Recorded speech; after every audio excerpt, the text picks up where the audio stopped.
nós vamos falar sobre a estatística. A estatística, na nossa vida diária, ela é muito presente em uma sociedade em que tem inúmeros indivíduos. A aplicação da estatística no nosso dia a dia vai se dar de diversas formas, como, por exemplo, censo demográfico, taxas de natalidade, mortalidade, todas as situações do dia a dia em que envolvam saneamento básico, educação, política, entre outras, a estatística vai se fazer presente. Dentro da estatística, nós vamos ter alguns pontos importantes, os termos importantes, né, vamos dizer assim, que é o que nós vamos utilizar. A estatística é feita com quantitativo de pessoas. Esse quantitativo é chamado de população. Vamos imaginar, eu quero fazer a pesquisa de salários das pessoas que trabalham em uma determinada empresa, né? Então, todas as pessoas que trabalham nessa empresa, nós chamamos de população, né? Quando é uma população muito grande, que se torna difícil realizar a estatística de uma forma mais fácil, nós utilizamos a amostra. A amostra é um grupo menor, um grupo com menos pessoas, que vai dar depois uma análise geral, que podemos relacionar com um quantitativo maior.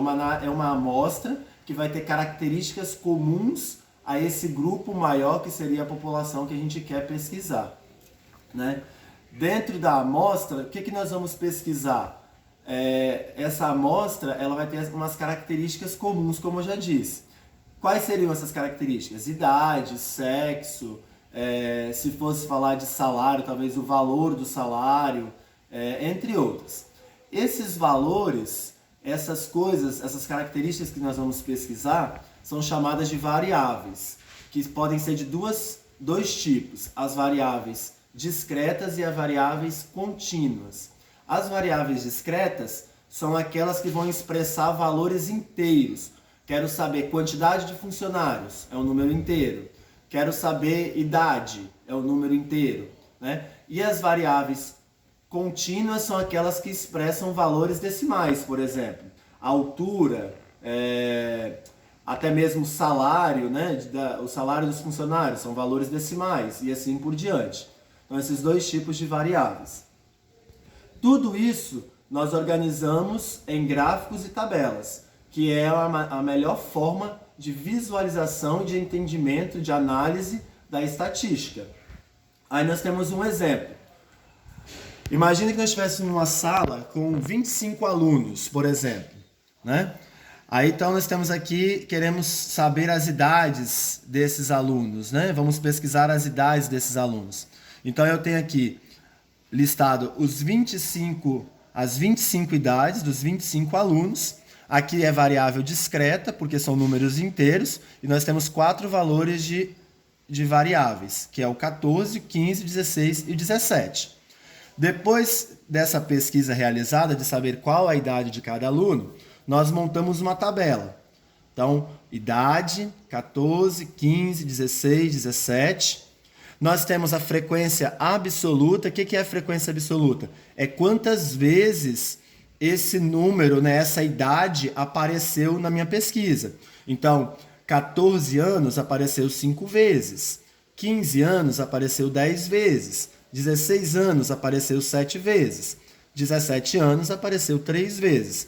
E isso foi contado da onde? Da tabela que nós pesquisamos anteriormente, né? O total deu 25 alunos, que foi o que nós dissemos no início, em uma sala de aula com 25 alunos, né? Então, a frequência absoluta é quantas vezes cada idade apareceu nessa pesquisa. Depois nós temos a frequência relativa.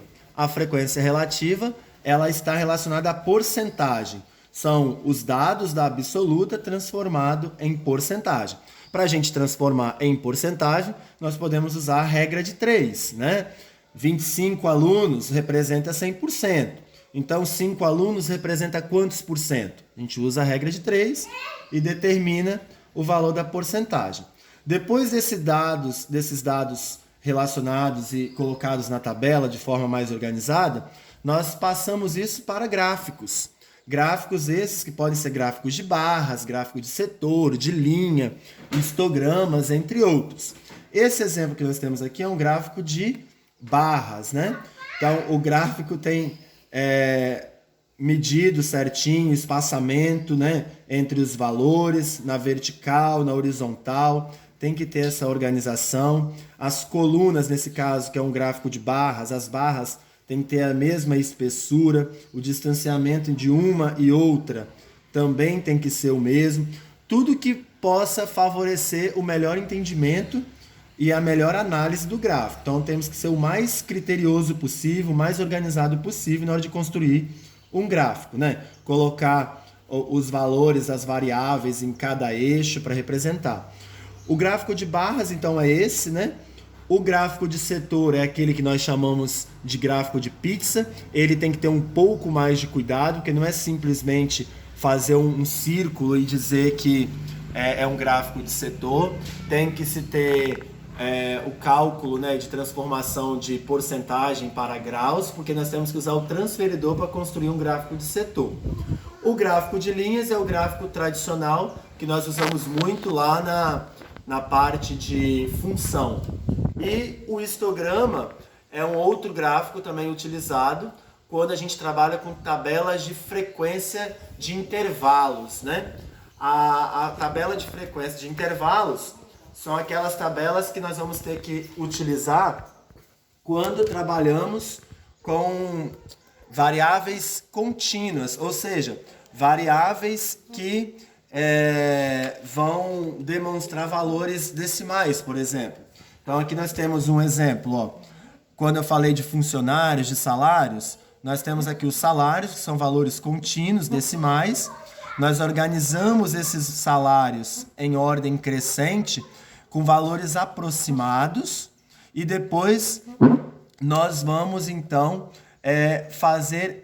formar intervalos desse exemplo, né? Porque são muitos valores para a gente relacionar, então a gente vai fazer por intervalos. E nesses intervalos, para a gente calcular esse intervalo, nós utilizamos a amplitude, né? O que é amplitude? É a gente pegar o maior valor que eu tenho menos o menor valor que a gente tem para poder calcular a diferença, né? E montar esses intervalos reais. Esses de mais ou menos 4 intervalos, pelo menos, nós temos que ter, né? Depois que montamos os intervalos, nós temos que lembrar que na hora de fazer a contagem da frequência absoluta, eu considero o primeiro valor, nesse caso aqui o 500, e não considero o 1000. Eu vou contar todos os valores que vai até 999, né? Na segunda linha, aí eu considero 1000 e não considero o 1500. E assim a gente vai, sempre considerando o primeiro e não considerando o último. Okay? Depois que a gente montou a tabela, né, com valores absolutos, também vai calcular os valores relativos, aí nós vamos para um gráfico de um histograma, né? Esse histograma é trabalhando com os intervalos. A gente observa que o gráfico ele é um pouco diferente daquele anterior que nós vimos. Ele não tem espaçamento entre as colunas são todas agarradinhas, né, uma na outra, porque a gente está trabalhando com intervalos, então, de 500 a 1000, 1000 a 1500, 1500 a 2000 e assim por diante. Então, toda a estatística, ela se resume no final com tabelas e gráficos. Tudo para que nós, né, cidadãos, pessoas, podemos ter um melhor entendimento e possamos analisar com mais clareza os dados do nosso cotidiano.